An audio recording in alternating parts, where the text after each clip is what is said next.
नमस्कार मंडळी, रामबाण उपचारमध्ये मी प्रकाश कचरे. मंडळी, आज ही जी वनस्पती दिसते ह्या वनस्पतीचं नाव आहे अडुळसा. सर्वांच्या परिचयाचे आहे. आपल्या कंपन्यांना वगैरे जरी याची काडी जरी आणून लावली ना तरी हे झाड तयार होते आणि खूपच आयुर्वेदिक आहे. सर्वांना नावावरूनच कळलं असेल काय उपयोग आहे, तरी पण मी तुम्हाला एक साधा सोपा घरगुती उपाय सांगतोय मंडळी. जर तुम्हाला चांगल्या प्रमाणात भरपूर खोकला आहे, खोकला बरा होत नाही, तुम्ही हैराण झालात, खोकून छाती दुखते, तर काय करायचं? अडुळसाची 5 ते 6 पानं घ्यायची,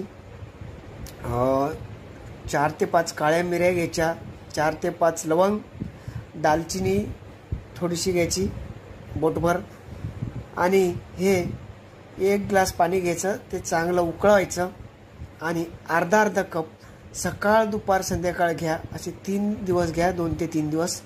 नक्कीच तुम्हाला खोकल्यात फरक पडेल. जर माझी माहिती आवडली असेल माझ्या